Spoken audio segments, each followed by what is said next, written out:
Hello, good morning my dear students. मैं मोहम्मद आफ्ताब और आज आपको हम नया टॉपिक पढ़ाएंगे। और वो टॉपिक क्या होगा? वो टॉपिक है आपका प्रिज्म। प्रिज्म के बारे में हम पूरी जानकारी आपको देंगे और एक महत्वपूर्ण रिलेशन फाइंड करेंगे, यानी सूत्र का निगमन भी हम एक ठो इसमें जो वेरी इंपॉर्टेंट है वो हम फाइंड करेंगे। तो आइए चलते हैं और प्रिज्म के बारे में देखते हैं।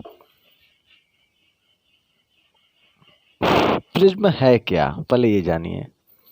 हम फिगर में देख रहे हैं प्रिज्म, जैसे डेफिनेशन देखिए ना, प्रिज्म कांच का बना वह समांगी माध्यम है।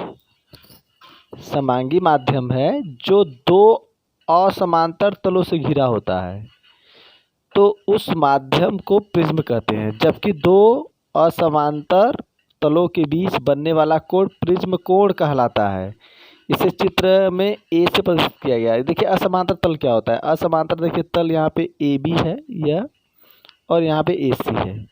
तो ये जब दोनों मिलते हैं तो इनके बीच का कोण क्या बनता है? ए। तो वही प्रिज्म कोण है। यहाँ पे हमने दिखा दिया है पी क्यू क्या है, आर एस क्या है ना, उसको पी क्यू क्या है, ये सभी हमने यहाँ पे अंकित कर दिया है। तो प्रिज्म समझ गए प्रिज्म क्या है, ठीक है। अब इधर आइए, प्रिज्म द्वारा प्रकाश का अपवर्तन देखिए। ये प्रिज्म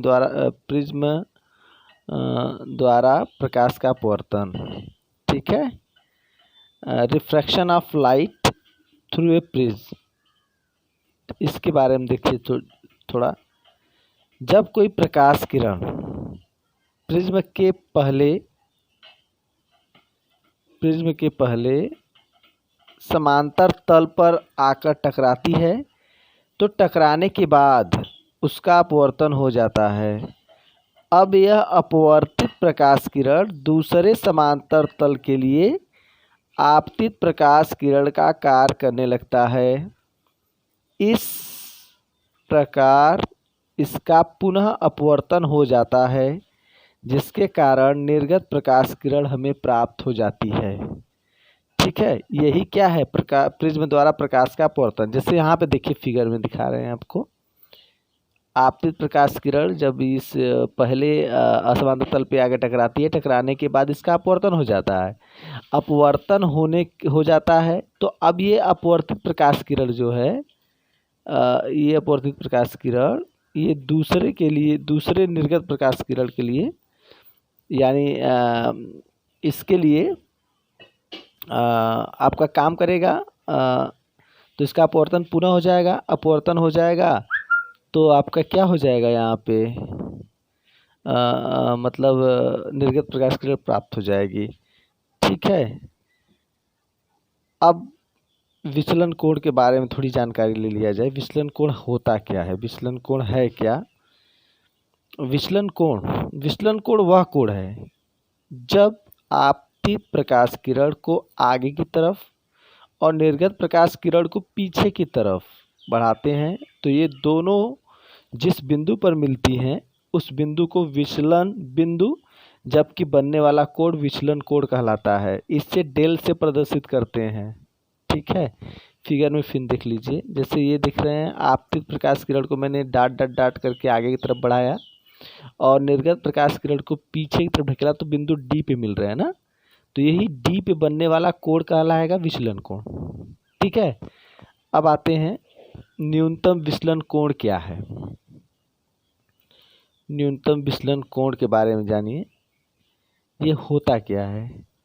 न्यूनतम विचलन कोण वह कोण है जब आपतन कोण को बढ़ाने पर पहले विचलन कोण का मान घटता है। याद रखिएगा, जब मैं आपतन कोण का मान बढ़ाऊंगा तो विचलन कोण का मान क्या होगा? घटेगा, ठीक है, घटता है। परंतु एक विशेष न्यूनतम स्तर पे पहुंचकर या विशेष न्यूनतम स्तर पे पहुंचने के बाद अचानक बढ़ने लगता है, ठीक है।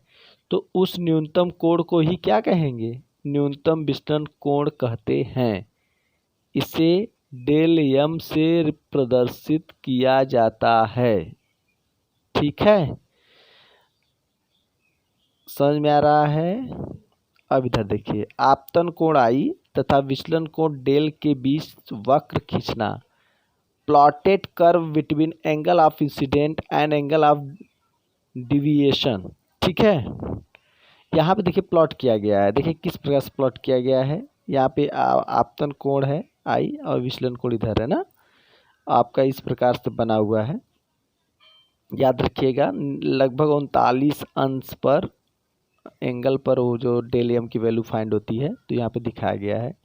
इसको आप अच्छे ढंग से देखिए, इसे आई डेल वक्र भी कहा जाता है। नोट में एक चीज़ देख लीजिए, अल्पतम विचलन की स्थिति में आपतन कोण जो I1 होता है सदैव निर्गत कोण I2 के बराबर होता है।